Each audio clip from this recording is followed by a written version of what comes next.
धन सदगुरु तेरा ही आसरा जी। उनके वास्तविक महत्व को समझने के लिए, यानी ज्ञान तत्व और असलियत, इनकी वास्तविकता को समझने के लिए, वास्तविक महत्व को समझने के लिए आइए थोड़ी देर के लिए हम वेद और शब्द के ज्ञान शब्दों को भूल जाएं, वेद और ज्ञान शब्दों को भूल जाएं और उनके स्थान पर एक ऐसी अमूर्त सत्ता को या शक्ति को लें जो सर्वव्यापक वास्तविकता और सर्वपरिवेष्टि तत्व है, जो सृष्टि के अभिज्ञान को बनाए रखता हो और जिस प्रज्ञा प्रथम मन महत तत्व या अपना प्रकृति कहते हैं। इस मन का एक भाग ऊपर की ओर कर दिया जाता है जो सर्वव्यापी और सर्वपरिवेष्टि सत्व है और जो समस्त व्यष्टि रूपों का निर्धारण करता है। उदाहरण के लिए किसी अत्यंत क्षुद्र कीट के आरंभिक रूप को ले लीजिए जिसमें भेदकारक अंगों का विकास न हुआ हो। उसके बाद वह शक्ति जो कण कण में व्यवस्थित बल प्रवेश करती है तथा जो विभिन्न अंगों जैसे मुख आदि को उत्पन्न करती है या करने की क्षमता रखती है, जिससे कि एक दूसरे से भिन्नता स्थापित होती है, ज्ञान अथवा प्रथम मस्तिष्क कहलाता है, जो सर्वव्यापी है। कोई भी सृष्टि या जाति या धर्म या संप्रदाय से मुक्त नहीं है। यानी ये चीज़ें सभी धर्मों में जो आज के दिन में चल रही हैं, सभी जातियों में, सभी संप्रदायों में, सभी मत मतांतरों में, सब में है। ये भारतीयों ने इस शक्ति को ज्ञान अथवा वेद कहा है और यह भी अस्वीकार नहीं किया जा सकता कि दूसरे देश के लोग कदाचित इसे और कोई नाम देते हों। हिंदू लोग भी यदि वेद और ज्ञान के पारंपरिक अर्थ को त्याग कर आगे जाने का प्रयास करें तो बहुत संभव है कि वो मौलिक वास्तविकता तक पहुंच जाएं। अन्यथा वे शब्दों के अर्थ पर वाद विवाद करने के लिए आज़ाद हैं, स्वतंत्र हैं और अपने विवादों को जीवन पर्यंत झगड़े की जड़ बनाए रख सकते हैं। इस ज्ञान की व्याख्या ऋषियों द्वारा हुई है, अतः ऋषि शब्द का वास्तविक अर्थ पर भी विचार करना चाहिए। ऋषि का अर्थ है मंत्र दृष्टा, एक ऐसा व्यक्ति जिसका प्रकृति पर पूर्ण अधिकार हो, गतिशील अस्तित्व, चाहे वह अपनी ही दूरी पर केंद्रीय रूप से चक्कर कर रहा हो या किसी एक केंद्र पर कायम रहकर उसी को दूरी के रूप में प्रयोग करता हो। इसमें से कोई भी हो सकता है, कोई भी स्थान इससे मुक्त नहीं है, कोई भी जगह। इसमें से कुछ वसु हैं जिनमें सृष्टि स्थित है। वसु, उनको जो देवता 33 प्रकार के देवता होते हैं ना, वसु, उनमें से कुछ वसु हैं। कुछ आदित्य हैं जो अपना प्रकाश दूसरों को देते हैं, जैसे सूर्य है, वो अपना प्रकाश चंद्रमा को देता है। ऐसे कुछ मनुष्यों में भी ऐसे लोग होते हैं जो उनके अंदर प्रकाश, वो ज्ञान स्वाभाविक रूप से सतगुरु की कृपा से, उनके अभ्यास से वो उसके अंदर हो गया है और वो जो ना, वो जहाँ बिना बोले भी, बोल करके भी, जैसे भी उनको उस तरह की अनुभूति होती है उसी हिसाब से वो उसका प्रकाश दूसरों को मिलता रहता है। कुछ रुद्र होते हैं जो सांसारिक मामलों में लोगों को रुलाते हैं और इस प्रकार उन्हें सही मार्ग पर लाते हैं। यानी जो आदित्यों की बात नहीं मानता है वो उनको वसु की बात नहीं मानता है, उसको कौन ठीक करता है? रुद्र 11 हैं या 12 हैं, ऐसे हैं। यानी कुल 33 प्रकार के जो देवता बताए हैं वो ये रुद्र हो गए, वसु हो गया, आदित्य हो गए, अश्विनी हो गए। ये इस तरह से ये जो पूरे विराट रूप में भी काम करते हैं और मनुष्य के अंदर भी काम करते हैं। इनमें से जिसकी प्रधानता होती है वो उसका गुण वो सबको दिखाई देता है। उससे वो कोई लाभान्वित होता है, कोई उस लाभ से डरता है। ये दूसरा है मंत्र दृष्टा। क्या होता है? मंत्र दृष्टा है जो मंत्रों को देखने वाला।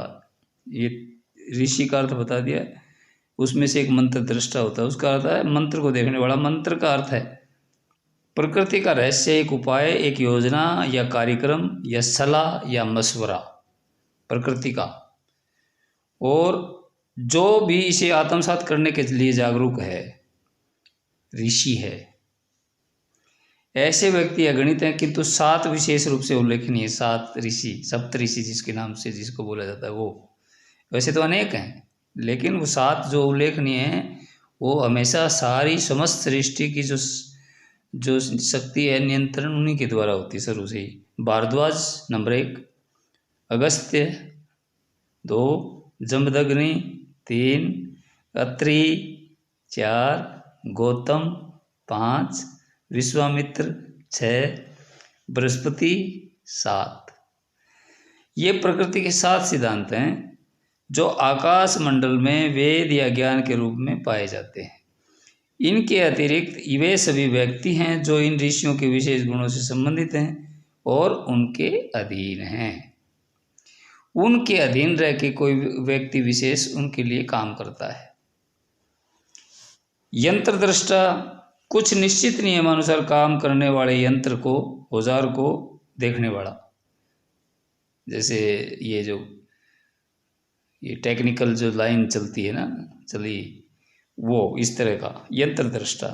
संस्कृत के नियंत्री शब्द का अर्थ है जो काल, देश और द्रव्य को नियंत्रित रखता है। समय को, जैसे घड़ी बना दी, समय को नियंत्रित रखता है।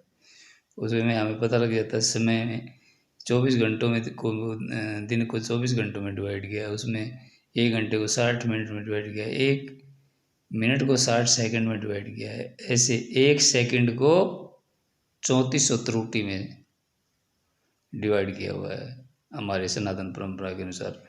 तो उस तरह से ये किस किस चीज़ को करते हैं? काल, देश और द्रव्य,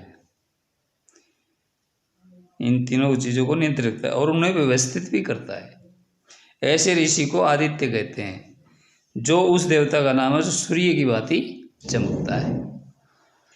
और तीसरा है तंत्र दृष्टा, वह जो प्रकृति की संचालक धारा या जीवन शक्ति को देखता है और जो उस धारा को फैलाता है। ऐसे ऋषि को रुद्र कहते हैं। रुद्र वह व्यवहारिक अनुभव द्वारा मार्गदर्शन करता है, वो व्यवहारिक अनुभव द्वारा ही मार्गदर्शन करेगा। चौथा है, इनके अतिरिक्त वसु और ध्रुव होते हैं जो मनुष्य में वे इन रहस्यों को जानते हैं और ज्ञान, ध्यान और उच्चतर ज्ञान या विज्ञान के क्रियाकलापों में भाग लेते हैं, ऋषि कहलाते हैं। ऐसे व्यक्ति हर देश, हर जाति में पाए जाते हैं, हालांकि उनके नाम भिन्न भिन्न होते हैं। जैसे अरबी में उनको क्या कहा जाता है, अरबी फारसी में अब्दाल, कुतुब, अवतार, हिंदी में वली, नबी, सवाबित, सय्यार, साधु संत आदि। इस तरह से है ये। भारत के इन ऋषियों ने वेद को एक ऐसा विशेष नाम दे दिया है जिसके सुनने, समझने और स्वीकार करने से वेद का सत्व सरलता पूर्वक अनुभव में आ जाता है। वह नाम है श्रुति, जिसको श्रुता कहते हैं। श्रुति वह है जो सुना गया है, यानी सुना गया है और किताबों में लिपिबद्ध हो गया, कुछ लिपिबद्ध नहीं भी हुआ है, सुना जा रहा है, आज भी उसको सुना जा रहा है, जो उस तरह की साधना करते हैं, और जो सुना जाएगा भविष्य में भी ऐसे सुनाया जाएगा, उसको कभी कभी रोक नहीं सकता, वो चीज़ ही ऐसी श्रुति है वो। इसे श्रुत भी कहते हैं। इसका अर्थ वह जो सुना गया, सुनने में आया हुआ। श्रुति का एक विशेष अर्थ पवित्र विधान, पवित्र सिद्धांत, पवित्र रहस्य है, जो पुनः वेद ही है। आजकल इसे श्रुति भी कहते हैं। ऋषियों ने इसे पहले भी सुना और अपने अंदर भी सुना, यानी जो ऋषि हैं उन्होंने पहले कैसे सुना? अपने गुरुओं के मुंह से सुना, उन्होंने बताया ऐसे, और फिर उन्होंने उसी चीज़ को अपने अंदर भी सुना वो। और हम भी इन ऋषियों द्वारा बनाए गए नियमों के अनुसार उसे स्वयं में सुन सकते हैं। अगर उनके नियम के अनुसार हम चलेंगे, उनकी बताई हुई बात का पालन करेंगे, और तो हम अंदर सुन सकते हैं, अंदर सुनते हैं और सुनते भी हैं। श्रुति वह है जो केवल सुना जाता है। मौलिक स्वतंत्र व अमिश्रित स्वर, जो स्वर जिसमें कोई मिलावट नहीं, और जो मौलिक है यानी मूल है, जो मूल से जुड़ा हुआ है वो।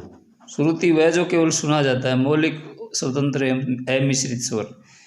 दूसरा होता है स्मृति। स्मृति याद किए हुए नियम या धर्मशास्त्र को कहते हैं। जैसे आपने सुना और आपने उसको नोट नहीं किया, आपने उसको लिखा नहीं, और वो फिर बाद में आप याद करके उसको लिखेंगे तो उसको स्मृति कहा जाता है। उसमें गलती होने की संभावना होती है।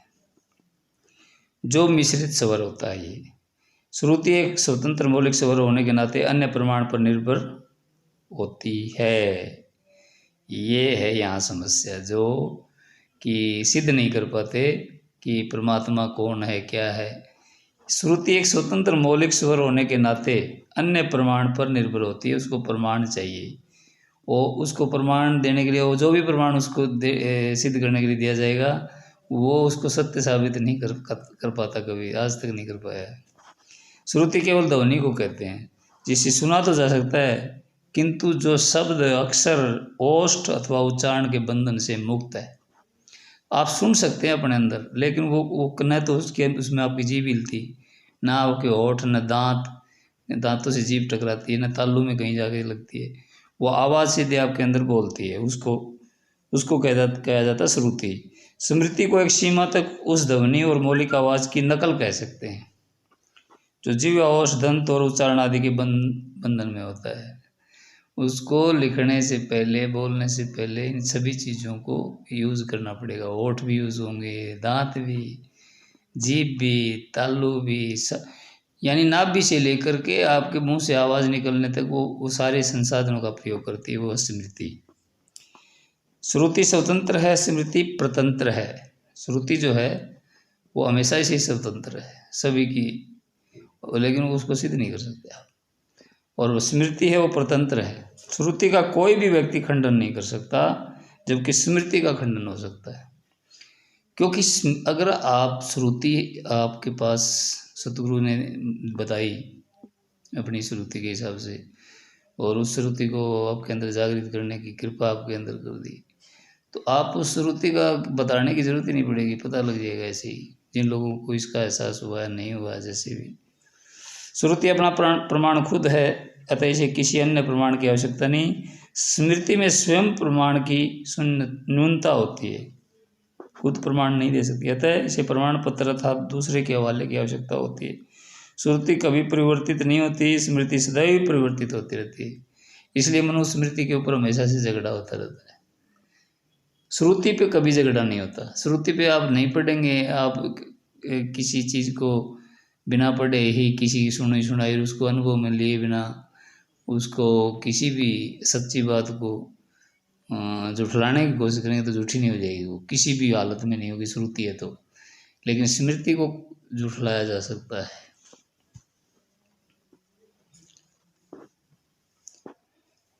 श्रुति ध्वन्यात्मक होने के कारण ध्वनि मात्र है। श्रुति ध्वनि मात्र है, जबकि स्मृति मौलिक ध्वनियों की नकल होने के कारण वर्ण, शब्द और भाषा आदि उच्चारण पे आश्रित है।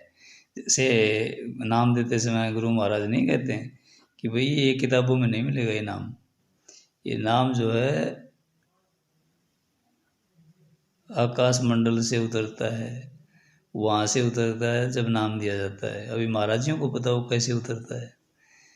तो हमें इस किताबों को पढ़ने से पता लगता है कि उसको सुरत सब कर ले सुरता होले सुरता तैयार क्यों बोलते हैं, इसलिए बोला जाता है। यह वर्णनात्मक है। वर्ण अक्षर को कहते हैं। श्रुति मौलिक या आरंभिक प्रभाव उत्पन्न कर सकती है जिसका अर्थ ईश्वरीय आदेश होता है। श्रुति में निषेध यानी फना या मिटने का प्रभाव होता है, जिसका स्फुटन महाप्रलय के समय होता है। यह शब्द समस्त अस्तित्व में व्याप्त होता है, उसका धारण पोषण करता है। श्रुति शब्द का यह अर्थपूर्ण अभिप्राय है कि जो केवल ध्वन्यात्मक है, यह एक रहस्य है जिसे केवल जागरूक ही जान सकते हैं। इसको सभी नहीं जान सकते, जागरूक ही जान सकते। दृश्य जगत की परिणामी जगत के लोग इसे नहीं समझ सकते, परंतु ध्वन्यात्मक शब्द को अपने विचारों के संबंध से इसके अर्थ और व्यक्त रूप जो पैदा कर सकते हैं। जैसे ईश्वर महान है, लहसुन प्याज अदरक चुप रहे, मूर्ख आदि। श्रुति ध्वनि का एक और अर्थ है, जिसे उद्गीत कहते हैं। उद्गीत, ऐसा गीत, उद का अर्थ होता है उधर को, पारलौकिक, उच्चतर, मूल तत्व गुणों की संगति है, और गीत का अर्थ होता है ज्ञान। इस प्रकार इसका अर्थ मूल तत्व और व्यक्तिकरण का ज्ञान, सत्ता और होने का ज्ञान, स्वर्ग और पृथ्वी का ज्ञान, गान या मानव स्वर है। यानी जैसे श्रीमद् भगवद गीता, जैसे महान संतों की वाणी, ऐसे ओम उद्गीत की अनुकृति है, नकल है ओम, और 3 अक्षरों का सम्मिश्रण, इस जिसका उच्चारण वो ओष्ठ जीवा व स्वर की सहायता से होता है। जब ओम की मौलिक या स्वाभाविक ध्वनि सुन पड़ती है तो ये वास्तविक वेद होता है। ये भी जब इसकी स्वाभाविक ध्वनि अगर हमारे को सुनने में आ जाती है तो ये सारा वेद उसके अंदर ही, उसी ध्वनि के अंदर समा जाता है। यह ओम एक विशेष प्रकार की शक्ति की सहायता से ध्वन्यात्मक रूप से अक्षर रूप में परिवर्तित होता है। यह विशेष प्रकार, विशेष विचार, जन्म, अस्तित्व या वापसी या मृत्यु है। परंतु केवल जिह्वा से ओम का उच्चारण करना अनुकरण या पूजा, मूर्ति पूजा के समान है। केवल जिह्वा से ओम ओम ओम करते रहने से वो मूर्ति पूजा करना और वो करने में कोई अंतर नहीं है, ये बता रहे हैं। जबकि अपने को वास्तविकता से जोड़ लेना ज्ञान है। इस प्रकार की मूर्ति पूजा की निंदा नहीं कर सकते आप। जैसे आप ओम ओम कर रहे हैं, किसी मूर्ति को लेके नहीं कर रहे, निंदा नहीं होनी चाहिए, क्योंकि यह मौलिक वास्तविकता तक पहुंचने का एक साधन मात्र है। असृष्टि उ स्थिति प्रतिपालन में प्रलय होती है। ब्रह्म सृष्टिकर्ता, विष्णु संरक्षक धारक, मैं शिव संहारक। ओम में ईश्वर के 3 गुण विद्वान हैं। गति है, उ गति के स्थायित्व का निर्वाह है, और मैं गति का अंत है। ओम में गति की 3 विशेषताएं होती हैं। ओम श्रुति है, उद्गीत है। यदि इसका क्रमिक रूप से श्रवण किया जाए तो वास्तविकता उपलब्ध हो जाएगी और जीवन का उद्देश्य प्राप्त हो जाएगा। निम्नलिखित सभी 3 अवस्थाएं ओम के सुमरण, ध्यान और उसमें लीन होने से सरलता से प्राप्त की जा सकती है। सत अस्तित्व, जीवन का सौंदर्य और आकर्षण। चित्त ज्ञान, जीवन को सही रूप से जानना और समझना, यहाँ ज्ञान की बहुत महत्व है। आनंद, ज्ञान जीवन का आनंद या सुख। ज्ञान में परेशानी तो होती है लेकिन काम की चीज़ है। ओम तो ध्वनि ही ध्वनि है, ये एक स्पंदन है, स्वर है, और स्वर का संबंध गायन और श्रवण से ही है। यदि इसे उपयुक्त और व्यवस्थित ढंग से गाया व सुना जाए तो दोनों गायक और श्रोता सच्चिदानंद की अनुभूति के अधिकारी होंगे और अब अल्पकाल में ही वे वास्तविकता को देखने में सक्षम हो जाएंगे। हर व्यक्ति सच्चिदानंद है, कोई भी सत अस्तित्व, चित्त, ज्ञान व आनंद से हीन नहीं है। अज्ञानवश मनुष्य अब स्वयं को अपने वास्तविक रूप से कुछ भिन्न मान बैठा है। यहाँ सत्संग की सहायता से उसके अज्ञान को दूर करने का प्रयास किया जाता है, जिससे कि वह सच्चित आनंद की अनुभूति कर सके। ओम केवल ध्वनि, उद्गीत और श्रुति है। इसका यदि यो अम, स्वम, त्वम आदि ही उच्चारण किया जाए तो गलत नहीं होगा। फिर भी यह असली तौर पर ओम की एक नकल होगी, यही ज़्यादा उचित है। अन्य कोई भी ध्वनि इससे अधिक मेल खाने वाली नहीं होगी, इसलिए इसे बीज मंत्र, वास्तविक उपाय, वास्तविक योजना, वास्तविक प्रबंध कहते हैं। यह मूल है और 3 लोकों की अन्य सभी वस्तुएं इसकी नकल हैं। वे 4 नहीं 3 हैं। ओम में केवल 3 ही प्रकार की ध्वनियाँ हैं। 4 तो वे तो वस्तु, विषय और क्रमबद्धता के आधार पर माने जाते हैं। इस संसार में केवल 3 चीज़ें अभ्यास, पसंद अथवा चयन के योग्य हैं और विचारणीय हैं। सत्य, चित्त, ज्ञान, आनंद, ये 3 ही हैं। सत्य का अर्थ मतलब होता है अस्तित्व, चित्त का मतलब होता है ज्ञान, और आनंद का मतलब होता है सुख, सुख से भी ऊपर। अस्तित्व 3 प्रकार का होता है, अस्तित्व का सत्य, ज्ञान का चित्त, आनंद का आनंद। ज्ञान 3 प्रकार का होता है, अस्तित्व का सत्य, ज्ञान का चित्त, आनंद का आनंद। यानी ये तीनों चीज़ अलग अलग करने के बाद फिर वो तीनों चीज़ों में तीनों चीज़ें अलग अलग से होती हैं। वेदों पर संशय किया जा सकता है, क्योंकि वेद मंत्र श्रुति या उद्गीत तो वास्तव में ओम है। उनमें भव की प्रवृत्ति, गिने जाने का गुण, मानव हृदय के दिली भाव भी होते हैं। इसलिए वे जब भी कभी भी शब्दबद्ध होते हैं, लिखे जाते हैं, तो उनमें कुछ अंतर्दृष्टि गोचर होता है। उदाहरण के लिए एक ही इकाई जोड़ बाकी गुणा व भाग के अंतर्गत लंबे चौड़े व मोटे छोटे हिसाब का रूप धारण कर लेती है। सारा हिसाब उल्ट फेर का और विरोधाभास के बावजूद भी इकाई ही है और केवल इकाई के रूप में रहता है। ठीक वैसे ही जैसे जल विभिन्न मार्गों से प्रभावित होने पर भी झरना, कुआं, तालाब, नदी या नहर आदि का रूप धारण कर लेता है, फिर भी हर हालत में वह जल ही रहता है। या एक दूसरा उदाहरण ले लें, एक बीज अपने में जड़, वृक्ष, शाखाएं, पत्तियां, फल और फूल सब समाहित किए रहता है और इन सभी रूपों से गुजरकर वह पुनः बीज हो जाता है।